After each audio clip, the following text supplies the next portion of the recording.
Ini rangkaian terakhir dari umroh dan haji. Jadi selayaknya manusia melakukan ziarah ya setelah semua rangkaian selesai terakhir gitu. Nah, selanjutnya melakukan ziarah. Dan sangat disayangkan kalau ada yang mengatakan kalau ini bukan bagian dari haji dan umroh. Jadi seolah-olah haji dan umroh itu hanya di Mekah saja, kegiatan di Mekah dan di Madinah itu bukan. Dan di awal ini kan sudah kita jelaskan seandainya bukan orang suci seperti Rasulullah menyiarkan keislaman, maka tentu kita tidak akan tahu dan tidak akan sampai kepada kita, dan ya mungkin kita bukan golongan itu.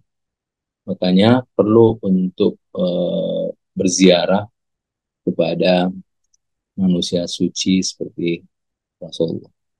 Nah, jadi ini penting karena manusia harus tafakur terhadap apa yang disebut dengan insan kamil, manusia sempurna. Jadi jangan sampai kita menyamakan seperti wujud Nabi itu sama dengan manusia biasa. Gitu. Nah, jadi layaknya kita mesti menghadirkan diri kita di hadapan insan kamil atau manusia sempurna. Oke, selanjutnya. Nah, sungguh Allah mencintai, Allah hibbut taubina wa yuhibbul mutatahhirin. Sungguh Allah mencintai. Ini kalau terjemahan Depak itu kayaknya bukan, meskipun benar-benar yuhibbu ya. Innallaha yuhibbut tawabina wa yuhibbul mutatahhirin. Ada kata hubbun itu cinta, tapi saya heran terjemahannya kok menyukai ya. Seolah-olah dia menghindar dari kata cinta. Padahal diksinya itu benar-benar hubbun. Innallaha yuhibbun. Sebenarnya Allah mencintai minat tawabin, orang yang bertaubat, wa yuhibbul mutatahhirin, dan senantiasa mensucikan dirinya. Nah, Rasulullah ini adalah manusia suci, makanya dia dicintai Allah, dan kecintaan kita kepada Rasulullah itu adalah bagian kecintaan kita kepada Allah. Makanya dan itu dijelaskan dalam ayat Al-Qur'an, in kuntum tuhibbunallah fattabi'uni. Jika kalian mencintai Allah, kata Rasulullah, maka kata Rasulullah, ikutilah aku. Itu jelas ada ayatnya. Makanya menziarahi insan kamil seperti Rasulullah itu seperti kita melakukan satu bentuk kedekatan kepada Allah Subhanahu wa taala. Ini ayatnya jelas. Innallaha yuhibbul tawwabin wa yuhibbul mutatahhirin. Kemudian innallaha yuhibbul muttaqin. Itu banyak sekali, mutawakkilin dan seterusnya. Oke, terakhir. Nah,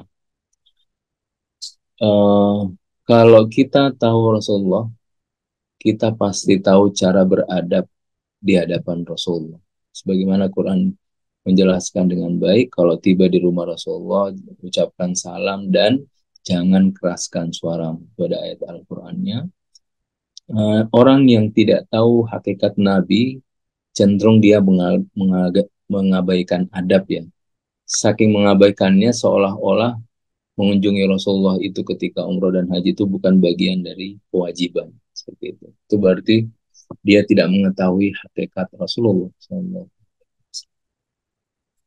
Nah, kalau tidak ketahui, otomatis dia tidak tahu bagaimana cara beradab di hadapan Rasulullah. Nah, insya Allah, mudah-mudahan ini menjadi bekal kita saat kita diberikan kesempatan untuk mendatangi berziarah Baitullah. Mudah-mudahan Allah Subhanahu wa taala memberikan kita karunia-Nya untuk bisa melaksanakan ibadah haji. Wabillahi taufiq. Assalamualaikum warahmatullahi wabarakatuh.